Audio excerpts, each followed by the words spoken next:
spiked out. I could trip a referee. Tell by my attitude that I'm most definitely from.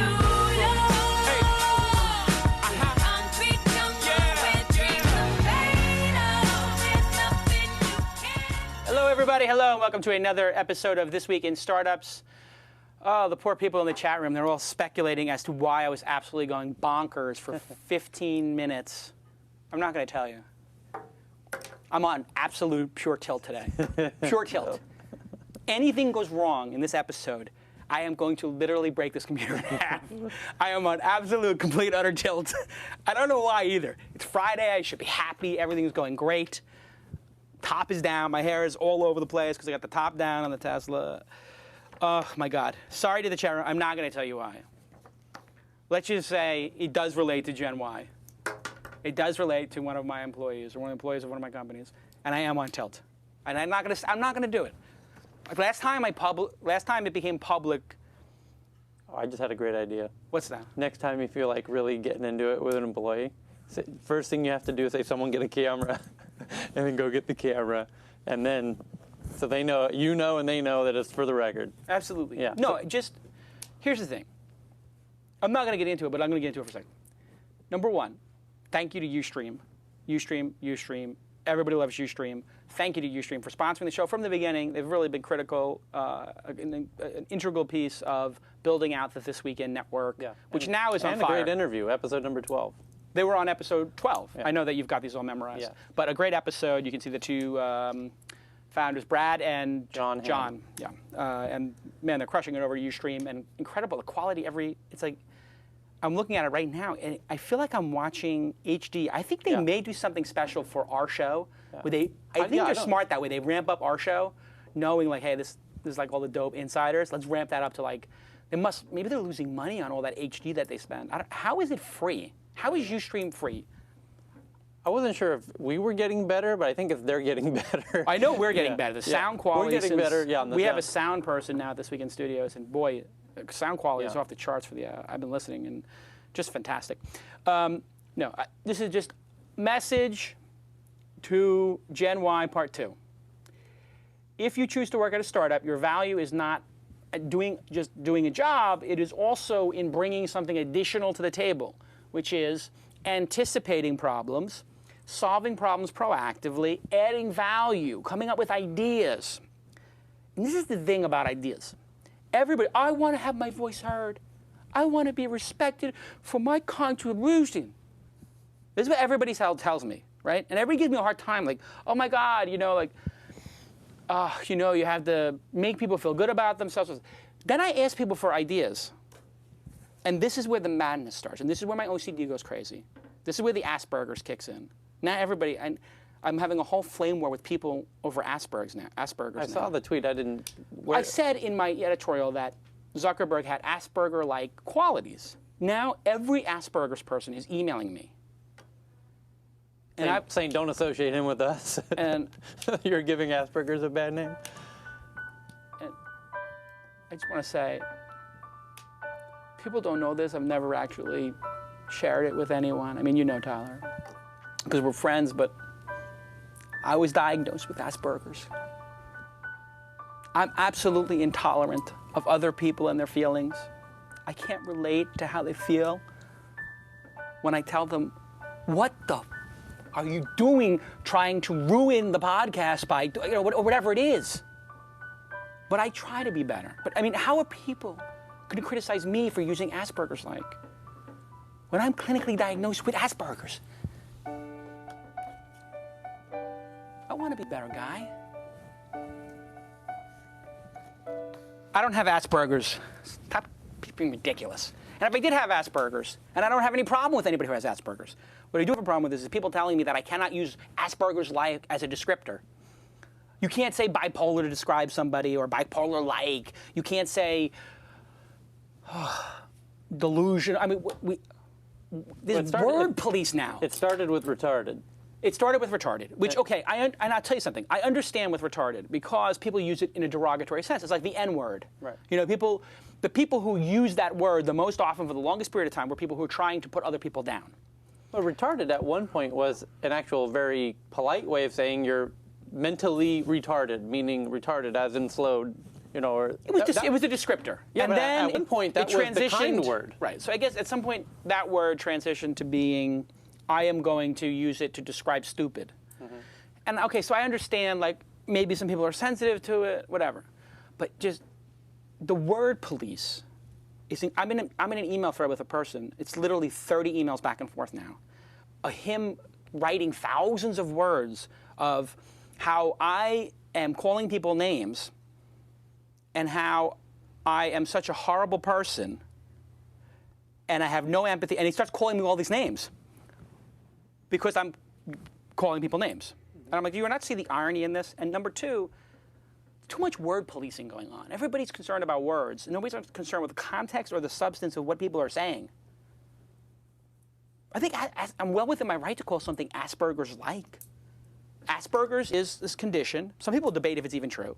Right. Yeah, that's the other kind And I'm not debating it. I'm not qualified to debate it. What do I know? Right? Right. Well, it's one thing. It's not even officially recognized as a disorder of sorts, is it? Oh, it's a recognized disorder now, I believe. Like, I think it's in the DSM 14 or 4, whatever it is now. It's 4, I guess. But if you say Asperger's-like, I put the like in there. That means I'm not saying this person has Asperger's. I'm saying they have behaviors that are like somebody who suffers from Asperger's. What is the main condition of Asperger's? According to Wikipedia, it's an inability to comprehend other people's feelings, or something like that. Who knows? Somebody probably just edited the Wikipedia to say acting like Jason Calacanis or Mark Zuckerberg is what Asperger's is about. Actually, can somebody put on my Wikipedia page that I suffer from Asperger's? That would be a very good. I admitted on This Week in Startups that I actually have clinical Asperger's. In your point of relating, what was the point of saying that the person's Asperger's like? For me, Yeah. was that they don't have empathy and understand the feelings of other people. Right. And you know what's interesting about this point is there's an incredible TED Talk from the most recent TED Yeah. about autism and their ability, Yeah. we need to nurture people with autistic talents because Right. they have some incredible talents. Like they so should be. People with handicaps or diseases have something to add to the world? Yeah. Oh my God, what a newsflash. No, but my point is that your criticism isn't necessarily meant to be negative in terms of him as a CEO or anything like that. Except that trust is sort of a big issue if you're running a social network. Yeah? Is that kind of where that point was leading? No, but that is an excellent point. It's an incredible insight. Yeah. Insights from Tyler. That's the good part of Gen Y. Somebody who's controlling the TriCaster right now had their finger on the insight. I think when you're talking, they just put their finger over the insight button, just knowing at any point in time an insight is coming. It's a great insight. That the irony is Zuckerberg may in fact have. I'm not saying this. I'm never going to diagnose somebody with a disease. It's not my place. I'll just say they have something like that. But when they say he's Asperger's-like, or I say that, it is kind of ironic that you're building a social network and you have some problem with socialization or empathy. That would explain why there was a poke button. Because if I wasn't able to pick up girls, and I was building a tool, right? I might use a tool that has no function whatsoever, like a poke button, so that I could that's right. my way of connecting. Any guy who builds a website to pick up chicks, that's very sad. I mean, very sad. It isn't really that sad. Every band you've ever liked. Well, starting a band to get girls. To get chicks. No doubt. I understand. But that's kind of rad. Startups aren't that different, though. Are they? No, you don't do a startup to get girls, but some people do build websites to get girls. And starting a band to get girls is kind of cool because you're like, yeah, I don't care. I'm with rock and roll. I'm gonna sing and then get girls, whatever. Anyway, I'm just saying if you don't have the musical talent. Quick programming note: immediately following this show, This Week in Asperger's at 4 p.m. That's Pacific time. I'm joking, but actually, there was some guy who he called himself an Aspie. Which I guess, and he's like, yeah, come to Aspie forums. And I was like, what's an Aspie forum? He's like, oh, it's Asperger's. People with Asperger's come to Aspie forum. I love your thing. Yeah. Tell them to get in their hug box or machine. And I was like, dude, you can't make jokes like that. Do you know what that is? Aspercon, I can see No, it coming what was now. the HBO movie with the woman and there's like a hug box or something? She would go into a box and it would squeeze her. I don't know. It's a great documentary with Claire Danes on HBO that I was really blown away by. Temple Grandin, yeah. And she had the squeeze box, and this guy with Asperger's is making jokes about people with Asperger's. Of course, he doesn't know he's hurting their feelings. A couple questions from the chat room. We'll get through them real quick. Jason, would you consider doing a talk at TED? No. When are you going to shoot in HD? We actually have HD cameras in here, and the fine folks at New Tech, who have geared us up from day one and have really helped build the network, another big thank you, have an HD unit, and we've been discussing it with them, but from my understanding, it can handle 3 inputs. The regular TriCaster, which is a wonderful device, has 6. And we really need 6 because Tyler's got like 3 viewing angles. Soon they'll have one that can do 6 HD slots. Right. However, you have to realize how much bandwidth that is going through a PC. Essentially, the New Tech is basically a PC with a lot of video cards and RAM in it. So anyway, we'll do that soon. And why would I not consider doing a TED Talk? I don't feel like I need to save the world. I don't feel like I've got something extraordinary to tell people like Temple Grandin does. I'm not delusional. I built startup companies. It's not I'm not some big, profound guy, you know? I'm just, really, I mean. Are you not entertained? Are you not I'm just here to entertain you guys. And maybe you get a little something out of it. Maybe I learn a little something. That's it. But no, I wouldn't do it. And also, what he did to Sarah Silverman, I thought was just so offensive this year. Because I love Sarah Silverman. And getting back to the words, like Sarah Silverman did a hysterical bit at TED. And Chris Anderson, after she got off stage, like, you're the guy who's hosting the event. This was back to the retarded thing, right? Right. Yeah. So she said, like, I don't know the exact joke, but I heard her talk about it. And she said something to the effect of, like, she was going to be she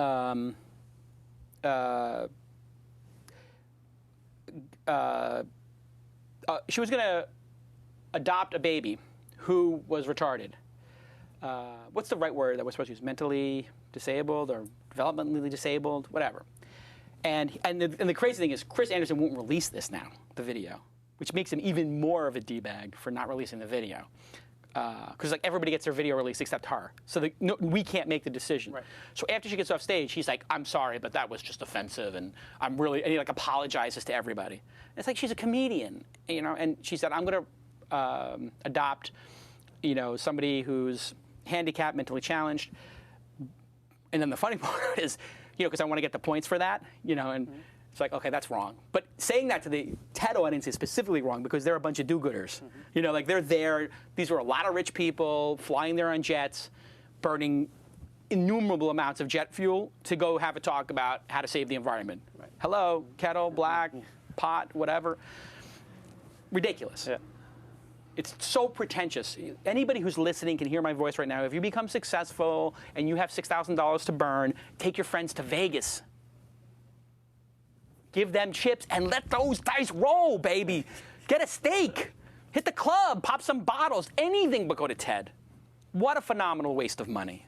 $6,000. And you know what I did? I went down to TED and I hosted a poker game and I made $1,500 grand off those do-gooders because they overplay top pair. So TED for me is a revenue generating opportunity. Insane. Oh, so then she says, but you know, because I want to get extra points, I'm going to adopt a terminally ill one, a terminally ill handicapped kid, so that I don't have to take care of it for that long. So I get all the benefits of both of those things, and this sent people on tilt. But it's actually pretty funny. Yeah. I mean, it's off color or whatever, but another question coming in. You can't buy a sense of humor. I think it's the... People take themselves way too serious. Way too serious. Speaking of taking things seriously. Yeah, you know, actually, you know, I take very seriously is Web Spy. Web Spy, Web Spy. Oh, what great guys. Web Spy. Everybody knows Jack was on episode 31. 31. Tyler knows all these things off the top of his head. That's why he's Tyler.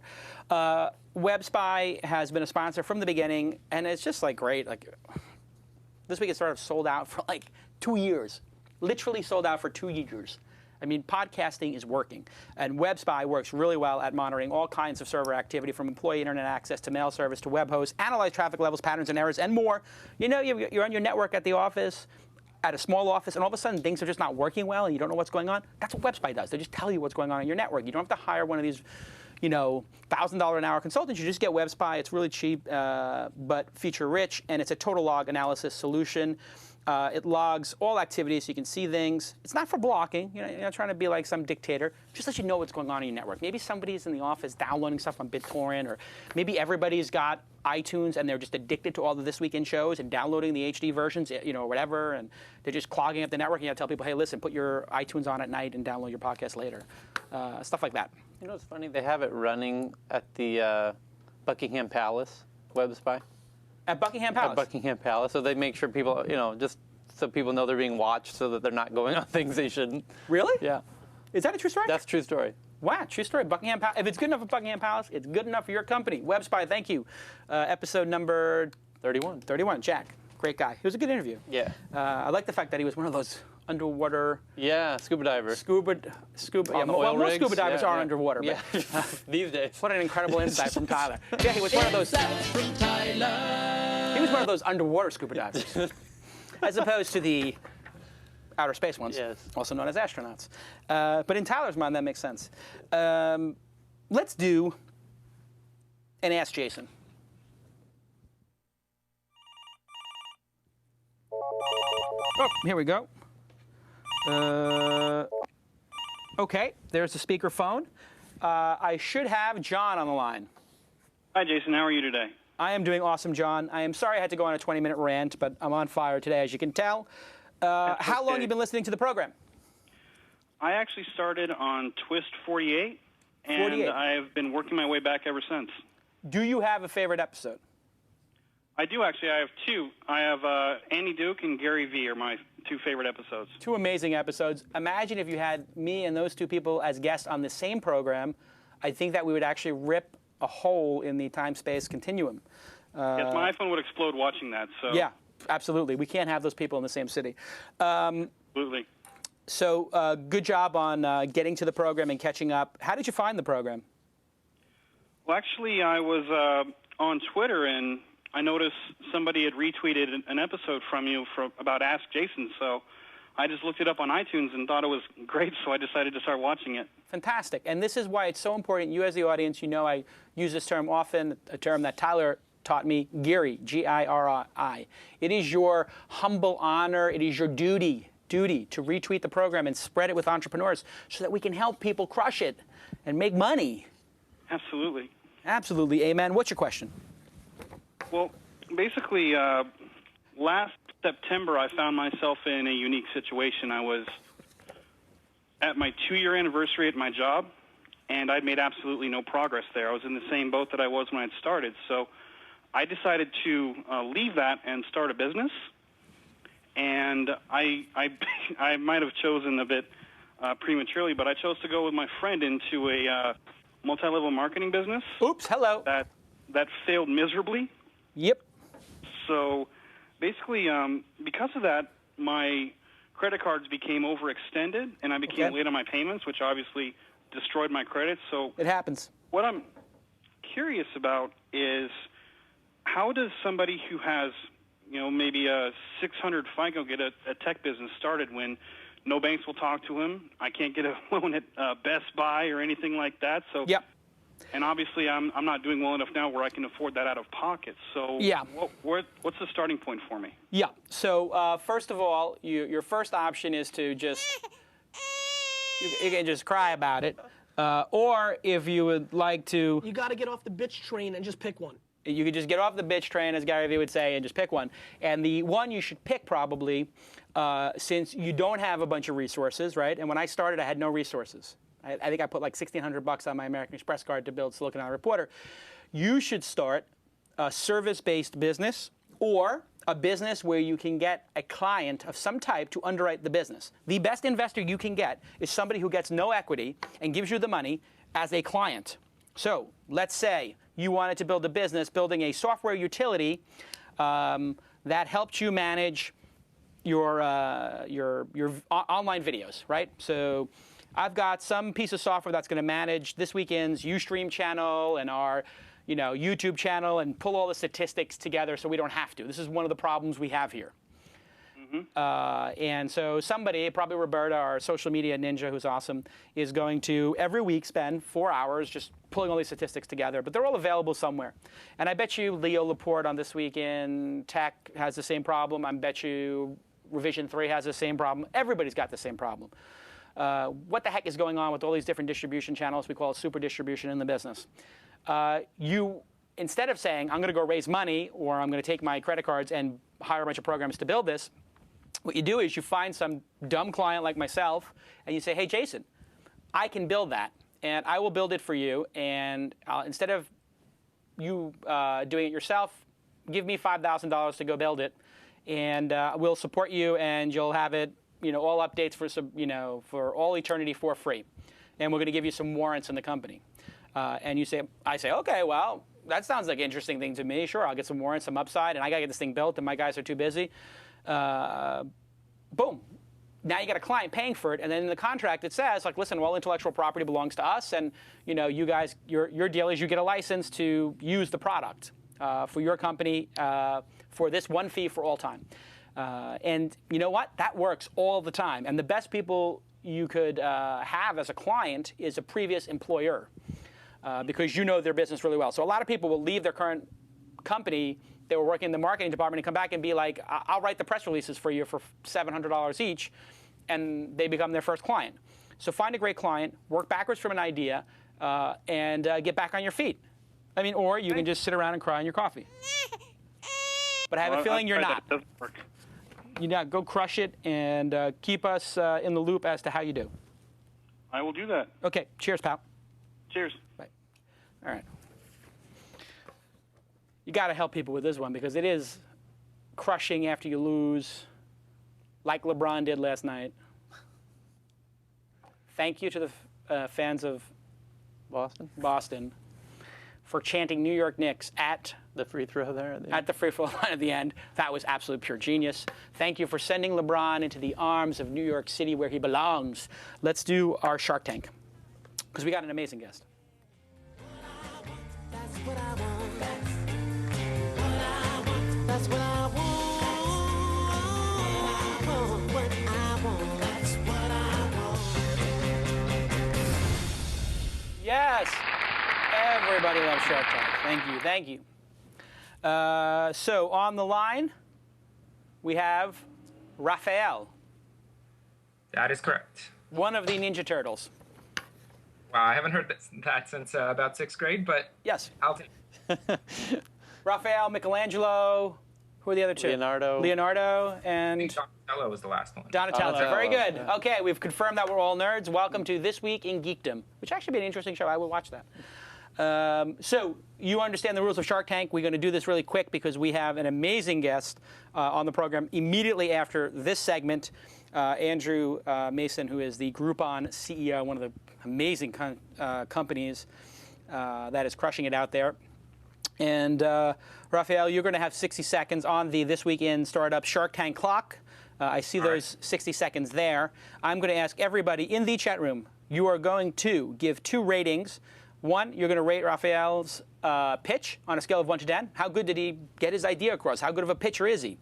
And then you're going to do on a scale of 1 to 10, how good is the idea? How good is this business? Is this a great idea or not? So in the chat room, first number, P:number / I:number. And I'm going to read out your numbers and your name while we do that. I'm also going to talk about the launch conference at the end of the program and a way that you as a superfans defined as people who watch the show live every week, can get a free ticket. I got the greatest idea ever of getting all superfans a free ticket. So, are you ready? I am ready. Where are you calling from again? I am now in beautiful Manalapan, New Jersey. Guys in Jersey? Yeah, I'm actually from LA, but I'm visiting the girlfriend's parents, so I'm really in the Shark Tank already. Oh boy. You're in trouble. Yep. Oh man. Is that where it's at? You're visiting the parents, huh? Yeah, that's right. First time? No, I had a brief visit with them, but now it's the extended family visit. Oh boy. Is the mom good looking? I'm not allowed to comment on that. But the daughter is good looking, so let's leave it at that. I'm telling you, you got to look at the mom because that's what you're going to be living with in about 30 years. My wife's mother is absolutely stunningly gorgeous. See that? See what I did just there? It's called scoring points with the mother-in-law. It's essential. The father-in-law is going to be like, great, get this, off my plate. You're a problem now. Like that's how the dads are usually. The moms, that's where you gotta work. Okay, are you ready? I am ready. Okay, 3, 2, go.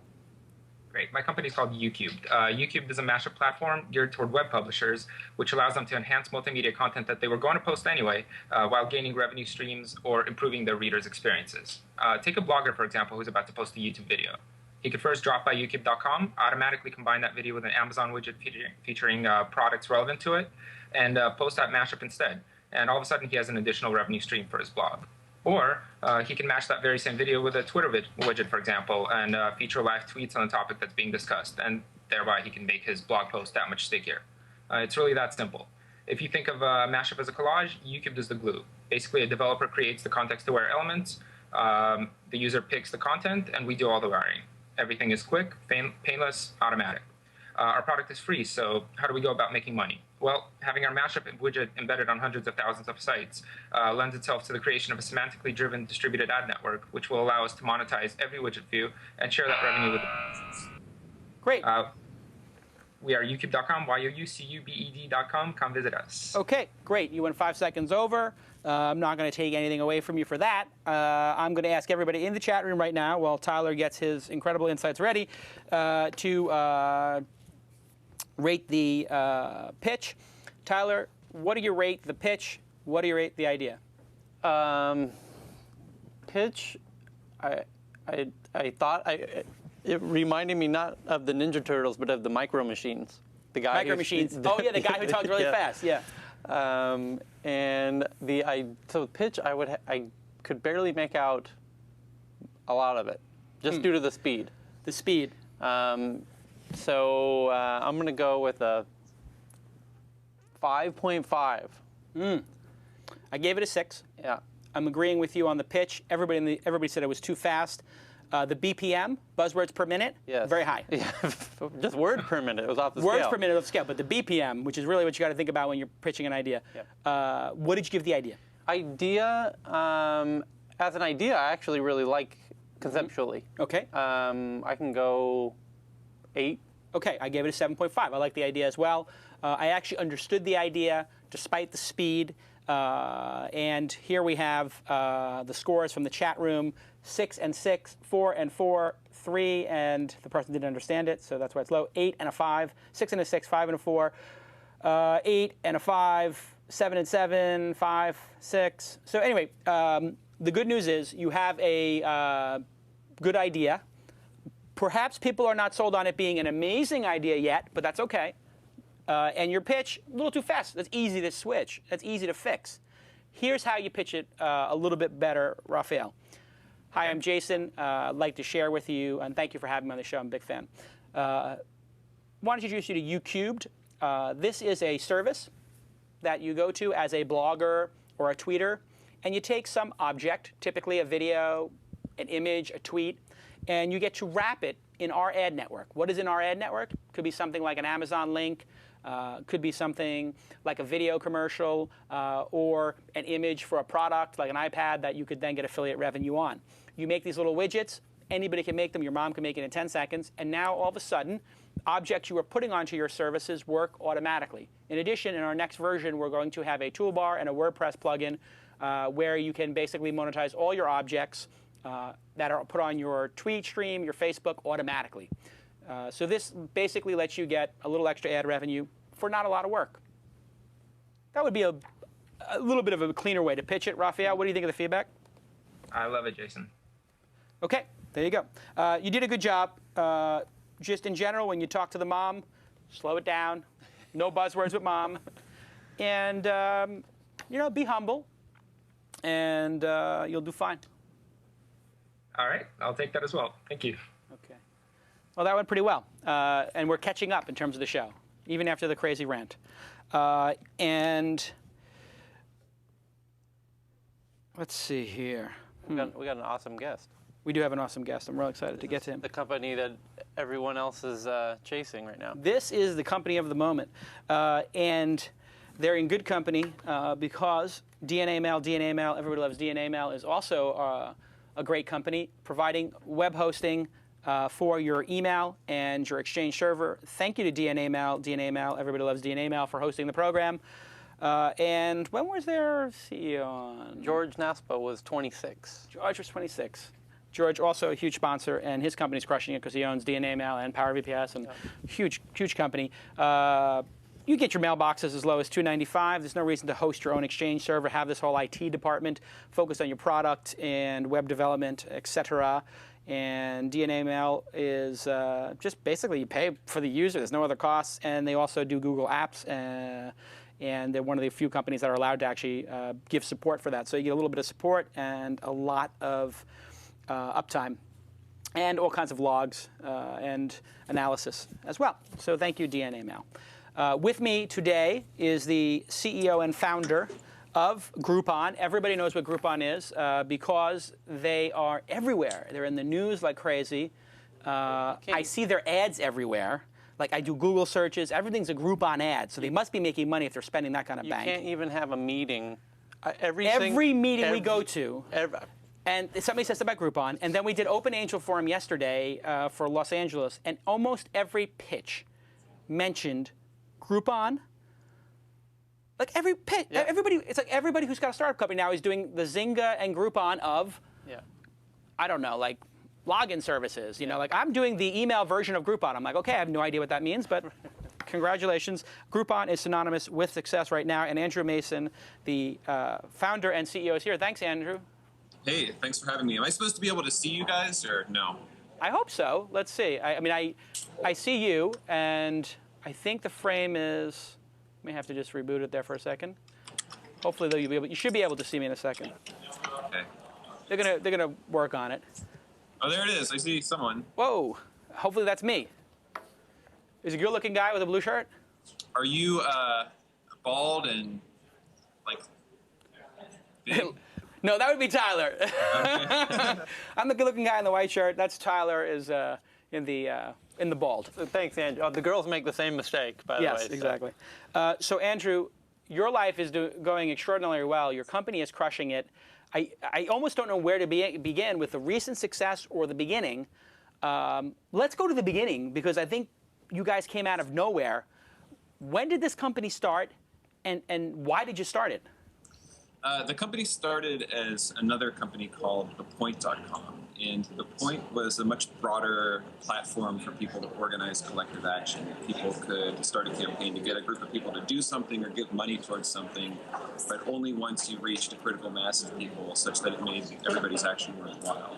So that started in the beginning of 2007, and we played around with it for a year and a half and made all the classic first-time entrepreneurial mistakes.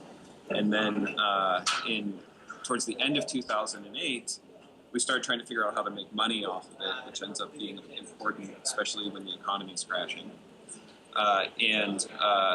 Always people were using The Point to do these collective buying campaigns. Things like if we get 100 people, then we can all get a half off a subscription to the New York Times. So we thought that was a cool idea, but had seen all the failures in the collective buying space during the late 90s and tried to kind of morph the idea into something that wasn't going to just repeat the past. And that's where Groupon came from. So we launched in Chicago in November 2008 with about 400 subscribers on our mailing list and started to realize that we were on to something, I guess, in early 2009 and really intentionally tried to keep it on the down low until maybe the summer of 2009. When we really started to expand and came to San Francisco, for example, and that's kind of how it got started. That's amazing. So basically, you had this service, The Point. People were using that for like petitions, and we should boycott that, or we should support this person. And then the users themselves started using it for collective bargaining with retailers? Well, yeah, exactly. people could start a campaign for whatever they wanted, but it's a lot of work to expect your users to go out and do bargaining with retailers on their own. So what we decided to do is let's do that ourselves. Let's serve up good local deals. And instead of focusing on consumer goods, which is what Mercata and the other group buying sites of the past did, and just become sort of an Amazon, we focused on local products where we actually could go out and cut deals that were significantly better than anything else out there. So we weren't competing with companies with a huge amount of leverage like Amazon and Walmart. And also on services that often have really large margins, so the discounts you get can be quite significant. So you pivoted in classic entrepreneurial style from a business that essentially was not working so well, certainly wasn't making money, to something that has become a juggernaut in terms of making money. The reports are this company, Groupon, formerly The Point, is making 9 figures in sales. How many is that? That's it's like 2 commas. Yeah, I think we've got some commas. You got 2 commas, and you're trying for a third, apparently. Apparently, on the valuation, you have the 3 commas, which is extraordinary. Congratulations on that. So take me to that moment in time when you say to the employees, and how many employees do you have at that time, hey, guys, what we're doing is not working. We're going to flip this and go that direction. And what kind of resistance did you get from your team? That's a great question. So we never really had to make a decision. I guess I was lucky to have some co-founders and investors early on who served as great mentors and taught me how to keep agile and keep thinking about different approaches and finding the balance between focus and actually while still trying different ideas until you find something that works. And Groupon started as a total side project. We took the technology from The Point, and it went from idea to actual implementation in less than a month. We just took Flash widgets from The Point, set up a blog that we called getyourgroupon.com because we couldn't afford Groupon at the time. And every day we do a new post and just stick a new widget for a campaign on The Point. And that's what it was at the beginning. It was a total hack. Like, we'd sell T-shirts. And we'd say, you know, today you're getting a red medium T-shirt. If you want a different color or a different size, email us. It was like pre-e-commerce 1.0. And so how many cities is it in now? And take us through how you get these ridiculous deals. Because my wife is addicted to this. And basically 3 times a week we have to discuss one of these deals in Los Angeles where she's like, should we get this restaurant for half price or whatever? I mean, the deals seem like the local businesses are losing money. How do you get these local businesses to say, we're going to give you something at half off or 70% off? So for the businesses think of it as a marketing expense. They're looking at it as an alternative to buying an advertisement in the newspaper or hiring a PR firm or other things. But ultimately, they're looking for ways to get butts in the seats. And the great thing about Groupon is the way that we make money and charge the business is by usually splitting or taking a piece of the portion, the money that we take in from the customer. So the merchant isn't actually paying us anything. There's no out-of-pocket expense. They're only paying in their fee to us and the discount to the customer when they're in the door and they've converted to become a customer. So if you take a typical restaurant Groupon, it might be a $20 gift certificate that you're buying for $10. The merchant gets 25% of the value mailed to them in a check the day after the deal. And then on top of that, the average customer is spending 60% over the value of Groupon. Cost of goods on these things is usually about 33% for a restaurant, for example. So they're always breaking even or making money on the first visit in the door. And on top of that, they get the huge exposure of an email to hundreds of thousands of people for essentially free, while other services like Daily Candy or Thrillist will charge $250 CPMs for those. And obviously, if your customers have a great experience, then they'll come back again. Yeah, and 9 out of 10 businesses we feature in the surveys we do say that our customers start coming back within a month. And one of the things I notice when I read the email is that you guys spend a lot of time on the copy, the images. It feels like it takes 5 people 2 days to build each one of these emails because it's so well written. And take us through the editorial process, because this is a thing I've always talked to people about, is sort of editorial excellence and really refining the product. And I use you guys as an example of somebody who actually takes the time to send an email that has value. How do you make the email so valuable? What's the process? Was it always like that? Yeah, it was like that. The first deal we ever closed was for a business called Garters by Christie, which is a company in Chicago that makes these custom garter belts that with sports logos on them, which, you know, to each their own. But anyway, that was the first deal we ever closed, and this guy that was a community manager for us at the Point at the time did the write-up, and it was just hilarious. And ever since that, we've kind of stuck with the motto of let's continue to build this site, no matter how big we get. Let's invest in making this site fun in the way that it was the first day that we did it, and just make sure that it stays cool. You have to remember that, like, I dropped out of school to start the Point because I thought I was founding a company that was going to solve the unsolvable problems of the world. And here I am, for some strange reason, like running a $1 billion coupon company. I have no idea how it happened, but as a result, we just try to do it in a way that makes it awesome for us. Otherwise, we wouldn't be able to have any fun if we did something else. And you were based in Chicago, and the company is doing hundreds of millions of dollars in revenue, had a $1 billion valuation when DST, the Russian internet investment firm, bought into it.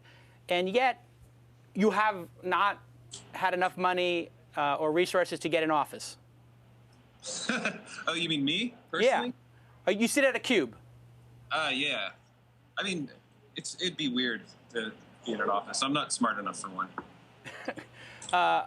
And so, no, but take us through the thought process of sitting with your team and the culture of the company and how you run it, because obviously you started with something that, to be honest, feels like one of those very touchy-feely, non-revenue generating startups, like, oh, petitions, we're going to make the world better. And now you're just in the hardcore capitalist sort of space.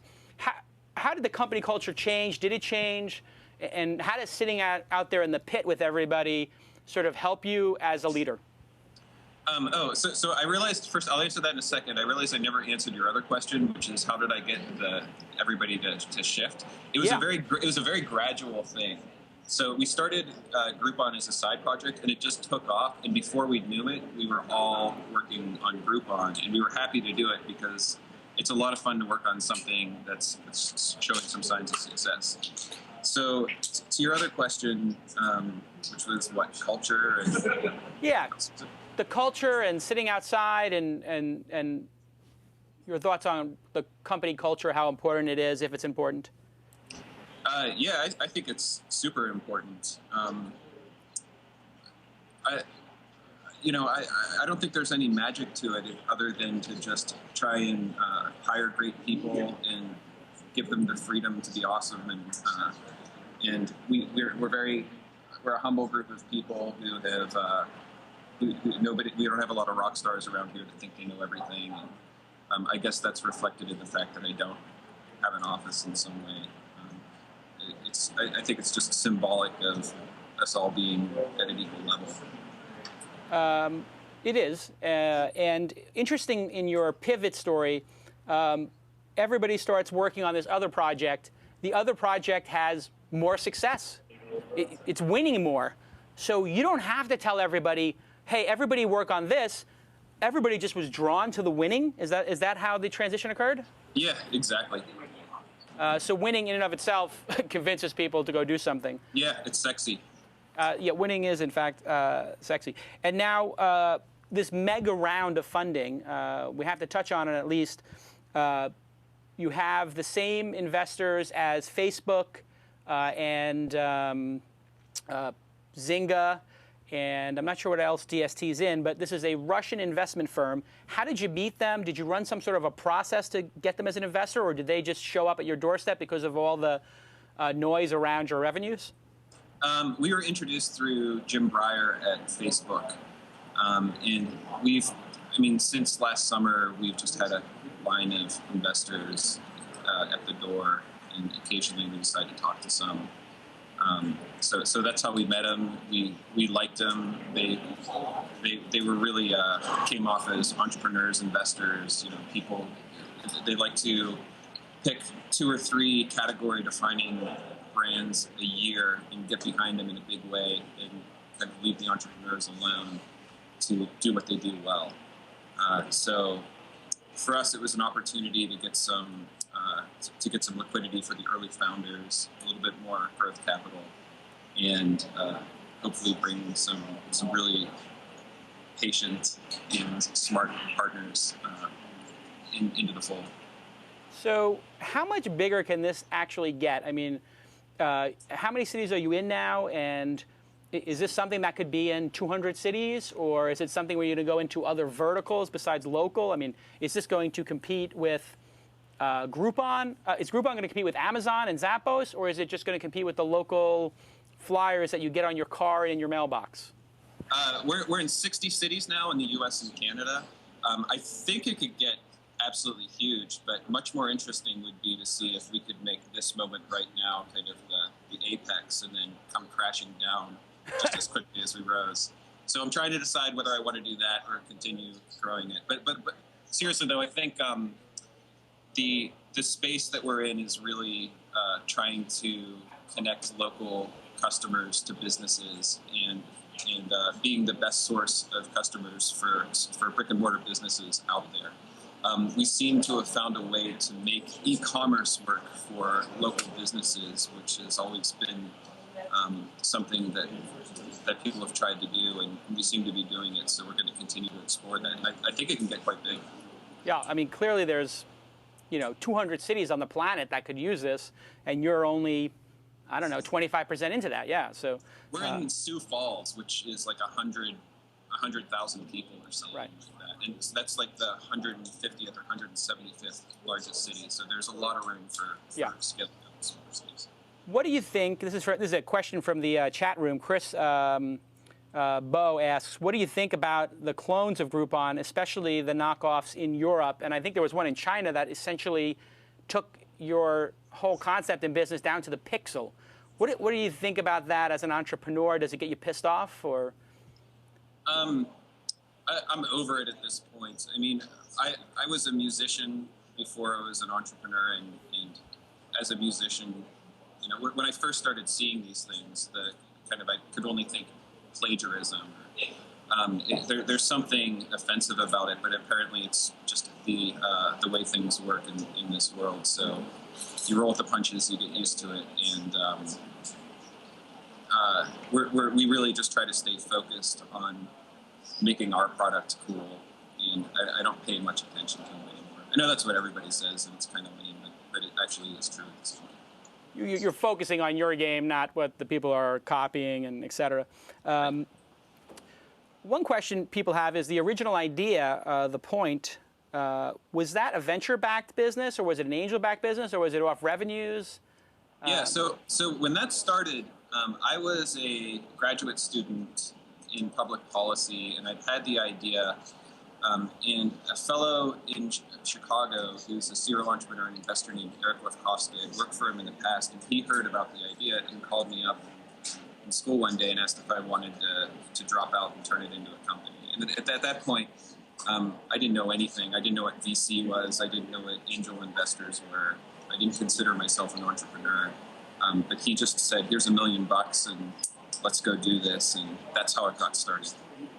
So he must be pretty excited now that you guys pivoted. Lower expectations, certainly for the point. Did he expect that would become a billion-dollar business? No, he was a total idiot to invest in me. I mean, I never would have done it. So, but credit to him for being willing to take risks like that. So somewhere around the time a business becomes worth hundreds of millions of dollars is when the VCs say, let's get this guy out of here and get a real CEO who knows how to operate and scale a business. Apparently, you're still CEO. Are Are you going to look for a new CEO? Is there pressure on you from your investors to get out of that seat and become the chief creative officer or something nonsensical like that? No, there hasn't been. From my perspective, I don't care what I do. I just like being useful and doing things that are interesting and challenging. But so far, our board seems to not want to fire me. And you might, or at least they tell me that they don't. And so what's next for Groupon is the question that keeps coming up in the chat room. People obviously are big fans of the service, but is it just going to, is this the service? Is there any sort of new idea or new twist on it that's coming that that you can sort of share with us, or direction for the company? We'll continue to expand. We'll be in Europe in months. And beyond that, yeah, there's a lot of things. I really think what we've done so far is just the tip of the iceberg. We could screw it all up, but we have a lot of awesome ideas that if we do them right, I think could make what we're doing now look very small. What do you think has been the key to your success with Groupon at this point and as an entrepreneur? I think focusing, I mean, all the tried and true cliches, focusing on building a product that solves a problem for me as a social recluse that always goes to the same bar or the same movie theater, and trying to create a tool that would nudge me out of the house.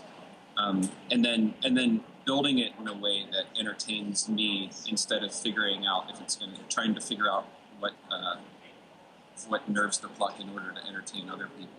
I think that's useful in terms of building a genuine, cool product that people want to use, and also staying focused on the long term. You know, there's a lot of things we could have done to cut corners along the way, like with the writing, for example, that pissed off a huge amount of businesses early on because they didn't understand why we did those things that way. But the reason we did is because we knew that we wanted to speak to our audience in a way that showed respect to them.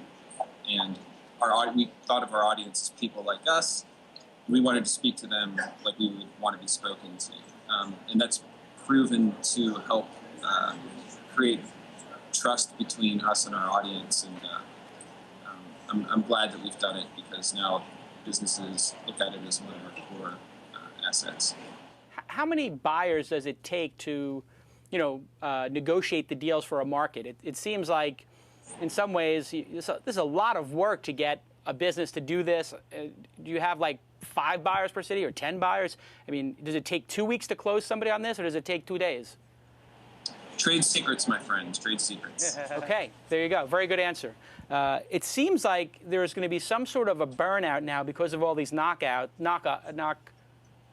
of Groupon. Are you seeing like some saturation effect where people are like, oh my God, I got 5 calls today from people wanting me to give my product away for half price? I haven't heard anything like that from businesses, but I think, what we've seen a little bit is that all the knockoffs kind of wash each other out. People think of it as Groupon and the Groupon clones. And I mean, the biggest problem we have as a business, which is what's led to the proliferation of clones, is the fact that we have far more demand from business owners than we have supply. We have this self-imposed restriction that we think is quite important of only offering 1 deal per day. And in cities like Chicago or San Francisco or New York, the larger markets, we have waiting lists of hundreds of businesses that want to be featured. And that's after we've turned away hundreds more that didn't meet our quality standards. So that's basically creating a market for Groupon clones. And the good thing about it is, though, we have the luxury of picking and choosing the best businesses that we want to work with, and we make sure that we have enough inventory to serve the best businesses. And the question will be whether there's really a market for a second tier of Groupon clones to serve a second tier of businesses, and whether that will have sustaining interest for consumers. And the scarcity of the number of days in the year. I mean, in a city like Chicago or New York or Los Angeles, 365 local businesses must be 0.001% of the local businesses. It's a small fraction. Is that what gives you the leverage to say, hey, give a better deal? I mean, is it like an auction? If I'm number 200 on the waiting list, and can I jump to number 1 by giving 80% off? We look at this as our job is to balance the equation of that win-win between businesses and consumers, and it's not all. It's about getting the best deal that the business has ever offered. But our goal isn't to get this to 99% off, because then it starts to lose value for business owners. We found that like our average discount, I think, is 60%. That works well for a lot of businesses, and what gets people to the top of the list is really the demand for that business. How well reviewed is it? What's the location? What kind of business? What category is it? That sort of thing. When looking at the Los Angeles restaurants, I'm a little bit of a foodie. I notice none of the very popular restaurants are on there. How do you deal with that problem that a Nobu or whatever famous restaurant's just not going to go for this? Does that mean you're always going to be, you talk about being the high end of the Groupon sites, obviously as Groupon, but can you crack into those? Because I would like to see some discount at one of those places. Is it just not possible to sell them on that? All right, I'm writing it down, Nobu. I'll see what I can do. Well, just getting a reservation is one thing, Like... Right. So that if a business doesn't need customers, then they don't need us. There's nothing we can do to help a business that doesn't need customers, because that's what we do. But beyond that, I mean, there are James Beard award-winning restaurants that have worked with us all over the country. There's like world-renowned art museums like the Art Institute of Chicago. We sold 5,000 memberships in a day, and this was like a year ago, which increased the membership base that they had been building over the last 100 years by 6% in a single day. So, sorry, I just went on fire. So I blow myself away, rant. What worries you about the business today? Is there something that's your massive concern that keeps you up at night? A lot of things, but nothing stands out as being particularly overwhelming. I think, what I think about is how do we not start to suck? And I want to make sure that all those things that like Yahoo did or eBay did that made them start to suck don't happen to us. And that's what? What are the things that made those companies suck? Was it the lack of innovation? Was it too much red tape? What do you think? What do you think? That's a good question. I'm not sure, but I think that's the musician in him coming out, because as a former musician myself, like you look at bands that get popular and they're never going to stay that way forever, because somehow they're going to just start sucking, because every band does at some point. Yeah, I wrote some email the other day, and I thought, this is like late 80s David Bowie email. Wow, quality is getting bad. It could be like a theme song for a really bad 80s movie. I guess innovation would be it. How do you stay innovative as a company when you get so big that so much of your time must be spent on just hiring and managing all these people? How many employees are there, and how do you keep the innovation going? We have about 300 employees, and we're adding, I think, about 40 a month. We try to make time for it. You try to just hire it so you have enough flex to be able to continue to innovate. I think just naturally the people here, it's innovation is built into the culture. A core part of the culture is the editorial team that we have, which is just very, very creative, and I think it's a creative place to work where we do a lot of creative things. So I'm not worried about innovation as much as I am, I think, about making sure people know each other and people feel like they have the same sense of ownership and autonomy and ability to make a real difference in the future of the company that those 20 people did, a year ago when they joined. Final question: entrepreneurs you respect most, maybe even model your career after or look to for inspiration? Well, there's this guy, Eric Lefkowski, who's my co-founder here, and he's been a serial entrepreneur, and I've learned more from him than anyone. Other kind of people like that. The people on my board have been great. Jason Fried, I think you had his partner on the show a couple weeks ago. We don't agree on everything, but he's really thoughtful and really understands product and really understands branding. And he's great to poke holes in my thinking. So, Eric, great answers, by the way. Your partner, Eric, has some sort of an investment vehicle called Lightbank, and Dark Underlord from the chat room. Imagine that, somebody in the chat room named Dark Underlord. I think every chat room has about 3 of Dark Underlords or Darth somebody. Tell us about Lightbank and its investment strategy and what it is, because you're involved somehow, right? I'm involved in their offices right over there. And sometimes I look at the companies that come in and invested a teeny bit of money in it. But I think it's focused on the Midwest, and what they try to do is get people with interesting ideas and put money into it, and then in addition to giving them just money, they give them some of the operational assistance that they might need. So they have a team here of entrepreneurs that they can deploy to these companies to help them with business development or thinking about product and that sort of thing. So it's a little bit, it's higher touch than your typical VC. So basically, part incubator, part investor an approach. Well, it's great having you on the program. Continue success. Thanks for having me. It's a pleasure. Yeah, and keep putting out these amazing deals. It's just sick. I don't know how you get it's like, I sit there with my wife. It's like, this is literally like, she takes out the iPad or she's got her iPhone. She's like, look at this. How is this possible? How is it possible that they could, and I try to explain this to her. Now I can just point her to this video and say, listen, it's advertising. It's not, they're not looking at it as a customer, looking at it as advertising. So continued success, and do stop by when you're in Santa Monica. Thanks for being on the program. Thanks a lot. Cheers. Andrew. Bye. Wow, fantastic. Yeah. I mean, really smart guy. Yeah, I want to find out what his old band was back in Chicago. Yeah, we got to find his old band to get some tracks from his old band. Where do you think it's going to? Is it like a grunge band, or what do you think? Yeah, I'm a little bit grunge. I'm thinking grunge. I'm thinking a little bit. Well, like Nirvana meets shoegazer. Yeah, he's got that shoegazer vibe. Really? Yeah. Interesting. Oh, I didn't ask him about running a business in Chicago.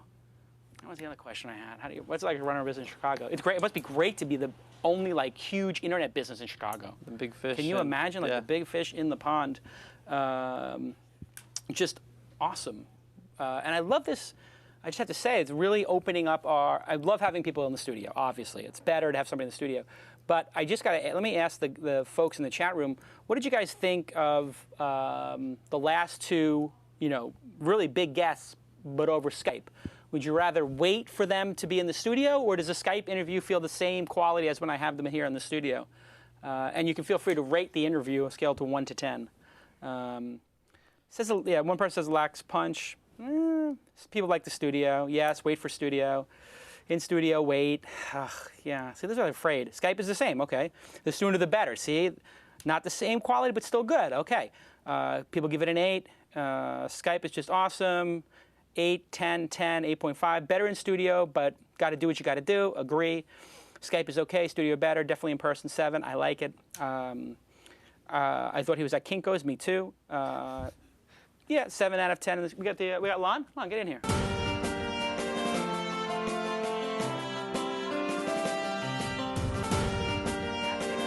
We have to actually send the headset, and it will get better. Actually, I will note, we are doing that. We ordered some headsets. We're going to get them in, and then by Wednesday... How do you know what's going on at this weekend? I work there now. I don't know if you heard is there a about little this. announcement to be made here? Do we have a special announcement?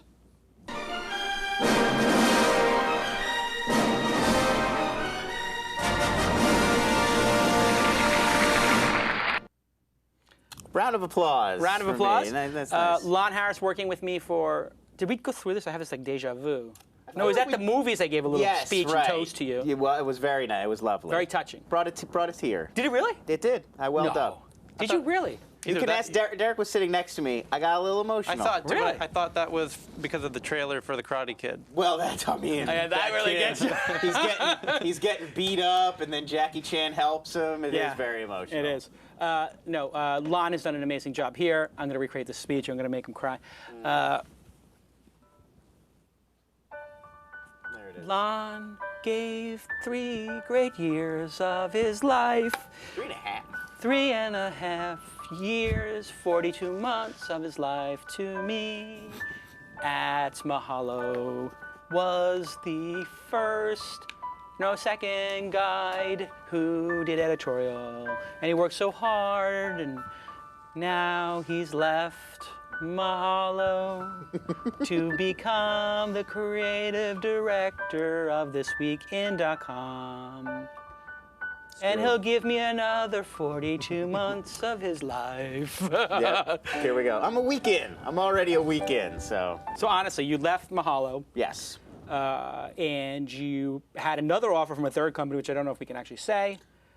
Yeah, I don't know. I mean, I don't see any reason why not. Okay, so you're With them. recruited heavily by Netflix. Netflix has a project. I don't want to you get to can't it. say in the project. You can't tell the but project. Netflix had a project. They really wanted to bring some new people in. It was a pretty good fit from what I've been doing. And obviously, big movie guy. I love movies. Of course. You worked at a video store before. Before here. And you were the manager of the video store, or you're just a clerk? I was sort of assistant Be honest. manager. Okay, Yeah, assistant no, manager. I basically was a clerk. Yes. And how much were you making per hour? Be honest. I made $8.50 an hour at the time that I left that job. So I you started at 8, and then I had gotten a raise $8.50. to $8.50, which was that So- was a big day. 42 months ago, you're making $8.50. You come to Yes. work for me, you get a decent boost, actually. And health benefits. The money was already significantly better, just entry level at Right. Mahalo, and benefits and stock options, which I never had. Right. I'd worked a bunch of other jobs, never got stock. in a So job you before. work for me for 3.5 years. You get this, I can't say the amount, but a shocking amount. It was a big. I mean, it was a was big shocking. number. I was shocked. It was basically double what you were making at Mahalo. If and you would ask me when I started at Mahalo, do you think in 3 years somebody will offer you this amount? I would have said, no way, you're crazy. You're insane. And you attribute this to what? Oh, that's an interesting question. I mean, I think part of it is Netflix, obviously, in Los Gatos. I would have had to move, so I think they knew they had to sort of woo me away. But, you know, also it was working at Mahalo is, and I was just actually talking to someone in the chat room about this, working at Mahalo is like business school. You've said it before. It's like getting an MBA. And that's true in a lot of ways because you're not, nobody is working one job. It's never like, here's your job, and you keep your head down, and you do your specific little task. And that's it. Everybody who's doing a good job is sort of like constantly picking their head up. What's everybody else doing? How can I make the whole project better? How can I interact with people to help what I'm doing? And so you learn all kinds of different things. You learn how to run every aspect of a startup. I mean, I learned things about building a startup, like what the developers and engineers are doing. Right. Which I don't have any background in computer science, coding at all. So congratulations on being employee number 2 at a thriving company. Thank you. I'm very excited to. So you go to this weekend, you get to own a nice chunk of shares in the company, and maybe not make as much money as you would at Netflix, but you get to actually be the creative director of the network. What does that mean on a day-to-day basis? Well, it means a lot of different stuff. I mean, I'm sort of taking my primary job as being focusing on the content and the quality of the individual shows, figuring out how we can take some of the newer shows and make them better like the more established flagship shows like this one and Kevin Pollak's show. And also to design, new shows, decide which new shows we're going to work on, develop them with the hosts and producers. Yeah. And in fairness to the other shows, Kevin Pollak is obviously a world-class actor with 40 years of... Yes. I mean, he's 72 now, so I mean, he's been acting... Way back since the golden age of Hollywood. He was in vaudeville. Yeah. No, he's been obviously doing it for decades, and I've been doing stuff. Right. I mean, I did my first podcast at Pseudo in 1995, so I've been doing this for a while too, and we've been doing the show for a year. So the new shows are going to take a little time to ramp up, the guests, the hosts, the strategies, etc. And we know that. I mean, it's not going to be an overnight process. It's really like holding up, like, here are the standards that we're going for, and then seeing what we can do, baby steps, to get the other shows up to those standards. I think we're doing pretty well so far. Yeah. Obviously, it's going to take some time to get hosts and get shows that are working as well as these very established brands now. The one criticism Leo Laporte had of what we were doing was, hey, the quality's not there on some shows. Yes. Fair, which is, I mean, Fair in I think some it's, cases. I think it's fair to say. But you're working hard on taking it to the next level. Yeah, I mean, we're taking, at this point, I'm trying to sort of put in a more strategic approach. So Yeah. we've always known we want to get the quality better. We'll do little things to make the quality better. But I think now there's going to be one person looking at every show, really being sort of unbiased, taking a strategic, cold, hard look at what we're doing, what other shows are doing, try to get best practices, and then sort of see what we can do in little ways to up the quality. In addition to just getting people more experienced, we'll have a full-time person working on getting good guests and working on making those little kinds of adjustments that really make a big difference to the viewer. In a related programming note, I will be on This Week in Tech on Sunday. Oh, really? Oh, I got the email yesterday. Wow. I was like, am I being punked? That's big news. That's going to be very. There's a lot of people, from what I get in my emails and see on Twitter, there's going to be a lot of people who are very Everybody interested. wants to know if there's a fallout going on between Leo and I. You'll find out on Sunday at 3 p.m. I get asked that literally every day. TwitLive.tv. Wow. I will be 3 p.m. I will tune into that. I will be tuning into that. Absolutely. And who else is tuned in is Power VPS. They're tuned in to giving you fully managed virtual private server hosting with great customer support and an amazing price. Starting as low as $59 a month. www.powervps.com. TWiST viewers get 25% off for the life of their plan if they use, and only if they use, the discount code TWiST, T-W-I-S-T. It is your Geary, it is your humble honor, it is your duty to thank the sponsors right now. If you're driving, just take out your BlackBerry, hold it right in front of your face. Pull over, please. No, absolutely, pull over. Do not tweet this while you're driving. And you will tweet, as per your Geary, thank you to @PowerVPS, @DNAMail, @WebSpy, and @Ustream. Thank you, thank you, thank you for helping grow the show. And let's go to the news. Segue skills like that, by the way, at least 5 years to master. Just that alone, just the ability to segue into the sponsors. It's great stuff. Thank you. So let's start with Facebook. Are you going to start giving me notes on my show? How I can do better? I have them written out there. I was working on them while I was watching. They're mostly good. They're mostly good. And if I can just throw in my vote. Should we make the notes public? I would like my criticism notes to be public. I'm fine with that. I like it. All right, I want my show notes public. I can. But no, seriously, I want the public, but no pulling punches. I don't know. You can read them. There's some pluses and some minuses. Don't work for me anymore. I will say my vote. I like the Skype. I am the largest shareholder of the company. But. Of course. I know. I know. No, I had but the you same, don't work for me. I had the same thought with Mark's sister. It's like, I don't know. This guy's big and powerful and could buy and sell me. I don't know if I want to send him these notes. No, I'm going to leave it up to We'll start with mine. I like that. Leave it up to the host. They can decide if they want to. I mean, maybe earlier they don't want to have it public. Later they get public. But I would like to have it public and then have the audience say, like, I agree with that. I disagree with that. Yeah, that'd be great. It will help me actually make the notes. If people want to know how the sausage is made. Let's hear the news. Right. So the first news story, obviously, big one, Facebook and their continuing woes. We talked about this a bit before. Obviously, you've had some outspoken opinions about it. Concerns over Facebook's privacy policies have mounted over the past week, leading many thought leaders in the tech industry to distance themselves from the service or even cancel or discontinue their accounts. Peter Rojas and Matt Cutts both deleted or deactivated their accounts this week, and Leo Laporte deleted his account live on This Week in Tech on Wednesday. Some blogs have already started labeling it, quote, the great Facebook deactivation wave of 2010. So, though you've spoken out strongly against Facebook's open graph and their lack of concern for user-sensitive data, why haven't you yet deactivated your account or endorsed the idea? Good question. I have just today thought about turning my account off. I use the account for marketing purposes. Yes. So essentially, if I want to have a serious communication with people, that's the jasonnation.com email newsletter. Mm-hmm. That's my most serious discussion with people. Only thing on par with that is this podcast. Right. So the two ways I try to communicate with my people is the podcast and my email. And what you'll see me do on Facebook is point people to those two things. Right. It's essentially why I use it. Now I've got 30,000 people, I think, on my fan page, and 5,000. And I don't really use it as a individual. I use it as a marketing channel. So I don't know. But the truth is, I look at the number of referrers. It's dozens of people. So I don't know actually that I'm getting some great marketing value out of it. So I may turn it off, but it would be just as a show of, it would just be ceremonial. Solidarity. I think the fact that I don't use it and I only use it for marketing speaks volumes to how I use it. And also, there is not a viable competitor right now. And Right. this is the email newsletter I'm writing this weekend is who could be a viable competitor and what would that entail to be a viable competitor. But it is interesting to me that the discussion we had on this program that somebody clipped from December, Yeah, last year. people all assume that I made this week, and it had, I don't know, 10,000 views on it, this message to Zuckerberg. Right. That's getting retweeted a lot. I think people thought it was new. People thought it was new. It's from December. I could tell by my haircut. And this is a conversation I had on This Week in Tech, I don't know, a year ago with Leo, where I said, I just don't trust the guy. And then, you know, this stuff just keeps coming out. It's a pattern. And I identified the pattern at least, what, a year and a half ago we were talking about this? Like, I don't know if I could get behind this. It's Beacon, maybe? Was that Beacon? Well, Beacon felt like, okay, maybe they were trying to do something innovative and got a little high on their own supply. Right. You know, It got interesting when, I mean, the one time you can be like, oh, they goofed up.